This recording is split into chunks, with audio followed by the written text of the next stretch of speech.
Hello दोस्तों, नमस्कार। आपके अपने यूट्यूब चैनल पर आपका स्वागत है। इस वीडियो में हम बात करेंगे कई सारी खबरों के बारे में जिनकी वजह से कई सारी कंपनियों के ऊपर असर पड़ेगा।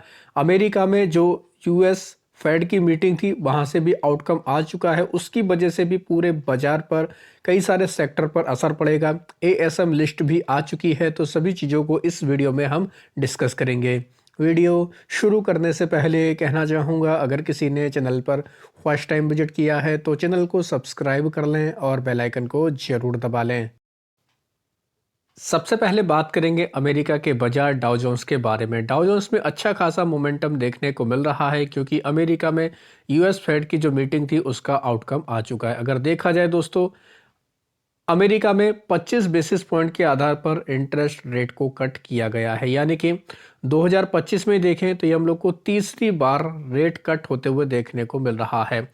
तो काफ़ी इंपॉर्टेंट न्यूज़ है। बाजार भी ऐसा ही दोस्तों एक्सपेक्ट करके चल रहा था, लेकिन बाजार अभी एक और चीज़ इंपॉर्टेंट पॉइंट है जिसको आपको भी नोट करके रखना है, उसको भी सोचकर चल रहा है। वो क्या है दोस्तों कि 2026 में भी यूएस फेड की तरफ से रेट कट किया जाएगा। ये भी कहीं ना कहीं काफ़ी इंपॉर्टेंट पॉइंट है। तो दोस्तों, ये देर रात तक मीटिंग हमें चलते हुए देखने को मिलेगी, तो सुबह के समय आप लोगों को इन सभी खबरों को ध्यान में रखना है। डाउ जोन्स की क्लोजिंग कैसी हो रही है? अगर डाउ जोन्स की क्लोजिंग अच्छी हो रही है तो उससे हम लोग एक अंदाज़ा लगा सकते हैं कि हाँ, अमेरिका में बाजार जो कुछ चाह रहे थे उसी के अकॉर्डिंग ये हमें पॉलिसी आते हुए देखने को मिली। तो हमें खासतौर पर कौन कौन सी कंपनियों के ऊपर नज़र रखनी है? आईटी सेक्टर के ऊपर खास तौर पर आपको फोकस रखना है, क्योंकि आईटी कंपनी में काफ़ी ज़्यादा दबाव हमें इस मीटिंग की वजह से देखने को मिल रहा था, जिनमें TCS, HCL Tech, Persistent System, Coforge, Wipro, Tech Mahindra, Mphasis, LTI Mindtree, Infosys जैसी दिग्गज कंपनियों के ऊपर आप चाहें तो नज़र रख सकते हैं। ये कंपनियां इस न्यूज़ की वजह से हमें फोकस में देखने को मिलेंगी। हालांकि अमेरिका में जो टेक्नोलॉजी वाली कंपनियों का इंडेक्स है नेस्डैक, वहाँ वो देखा जाए तो वो हमें अभी भी लाल निशान में ही देखने को मिल रहा है। तो ज़रूर आप लोगों को इस न्यूज़ की वजह से बाजार के ऊपर नज़र रखनी काफ़ी इंपॉर्टेंट ये हमें खबर देखने को मिली है। अब बात करेंगे टाटा स्टील के बारे में। इसमें न्यूज़ है कंपनी 50% की हिस्सेदारी एक्वायर कर रही है। त्रिवेणी पेलेट्स के अंदर 636 करोड़ में ये हम लोग को डील देखने को मिलने वाली। तो इस न्यूज़ की वजह से ये कंपनी भी फोकस में रहेगी। इनके अलावा मजगांव डॉक शिप बिल्डर और इंडियन नेवी ने करार किया है ब्राजीलियन नेवी के साथ में कोऑपरेशन करेंगे। दोस्तों, ये जो हम लोग को सबमरीन का रखरखाव देखने को मिलता है उस पर ये काम करेंगे। तो ये भी कह सकते हैं कहीं ना कहीं एक इम्पॉर्टेंट अपडेट है मजगांव डॉक के ऊपर। चाहे तो इस न्यूज़ की वजह से आप नज़र रख सकते हैं। बात करेंगे सिप्ला के बारे में। सिप्ला में भी एक खबर देखने को मिली है। कंपनी ने एक डायबिटीज़ की ट्रीटमेंट में यूज होने वाली दवा को लॉन्च किया है। तो ये भी कह सकते हैं कहीं ना कहीं काफ़ी इंपॉर्टेंट खबर है सिप्ला को लेकर। तो इस न्यूज़ का रिएक्शन भी इसके ऊपर आ सकता है। इनके अलावा बात करेंगे अडानी एंटरप्राइज के बारे में। 25,000 करोड़ का जो इनका राइट इशू आया था उसको काफ़ी तगड़ा रिस्पॉन्स मिला। 108% तक ये ओवर सब्सक्राइब होते हुए देखने को मिल रहा है। तो ये भी कहीं ना कहीं काफ़ी इंपॉर्टेंट खबर है। तो इस न्यूज़ की वजह से अडानी एंटरप्राइज के ऊपर चाहे तो आप नज़र रख सकते हैं। अशोका बिल्डकॉन में एक न्यूज़ देखने को लिए कंपनी का जेबी यानी जॉइंट वेंचर हुआ है। 1816 करोड़ का इनको बीएमसी की तरफ से ऑर्डर मिला है, एलओए मिला है। इनको मिथी रिवर डेवलपमेंट प्रोजेक्ट पर काम करना है। तो ऑर्डर विन की न्यूज़ की वजह से ये कंपनी भी काफ़ी फोकस में रहेगी। अशोका बिल्डकॉन के ऊपर फोकस रख सकते हैं। पूर्वांकरा की सब्सिडरी ने सिक्योर किया है 509 करोड़ का कंस्ट्रक्शन कॉन्ट्रैक्ट इनको भी मिला है। बेंगलुरु में लग्जरी प्रोजेक्ट पर इनको काम करना है। तो ये भी कंपनी काफ़ी फोकस में रहेगी क्योंकि कंपनी को काफ़ी अच्छा ऑर्डर मिला है। पेट्रोनेट एलएनजी में भी खबर देखने को मिली। 12,000 करोड़ का लोन इनको मिला है state bank of India bank.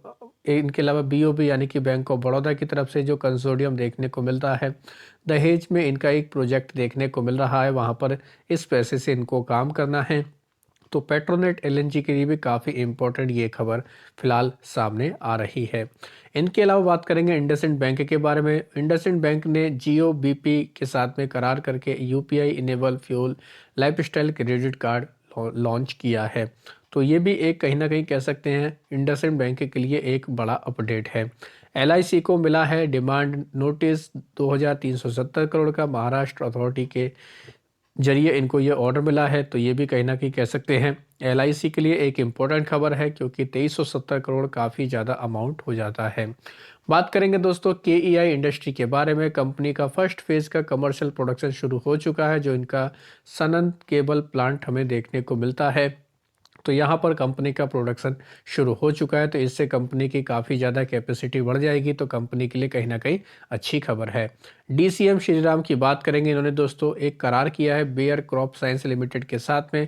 इसके जरिए ये कंपनी दोस्तों एडवांसिंग एग्रीकल्चर सेक्टर पर काम करेगी। कोलोब्रेशन की जगह वजह से कई सारे इनोवेशंस देखने को मिलेंगे। तो डीसीएम श्रीराम और बेयर क्रॉप साइंसेज दोनों कंपनियां इस न्यूज़ की वजह से फोकस में देखने को मिल जाएगी।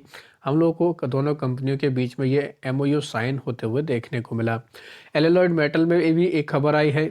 इसकी सब्सिडरी एक्वायर कर रही है 50% की हिस्सेदारी नेक्सस होल्ड को में ये हम लोग को एक्वायर करते हुए देखने को मिलेंगे। तो ये भी एक काफ़ी इम्पोर्टेंट खबर एलोलॉयड मेटल्स की तरफ से फिलहाल देखने को मिल रही है। इनके अलावा टीसीएस में एक खबर देखने को मिली। कंपनी एक्वायर कर रही है Salesforce consulting firm Coastal Cloud. $700 million में ये हम लोगों को डील देखने को मिलने वाली है। तो टीसीएस में भी कह सकते हैं कहीं ना कहीं इस न्यूज़ का इम्पैक्ट पड़ सकता है। रेट कट की वजह से तो ऑलरेडी आईटी कंपनियां फोकस में रहेंगी, और इस न्यूज़ की वजह से टीसीएस और भी ज़्यादा बाजार के रडार पर रह सकती है। इनके अलावा बात करेंगे दोस्तों, लगातार बाजार में काफ़ी प्रेशर है। पिछले 1 डेढ़ साल का हाल देखा जाए तो सभी के पोर्टफोलियो लाल निशान में हैं। ऐसे में कोटक सिक्योरिटी की तरफ से एक रिपोर्ट देखने को मिल रही है। इनका कहना है कि 2026 तक निफ्टी 29,120 तक आ सकता है। साथ ही अगर बुल केस में देखा जाए तो ये 32,032 तक का लेवल भी टच कर सकता है। तो 2026 को लेकर इनकी तरफ से ये आउटलुक आया है।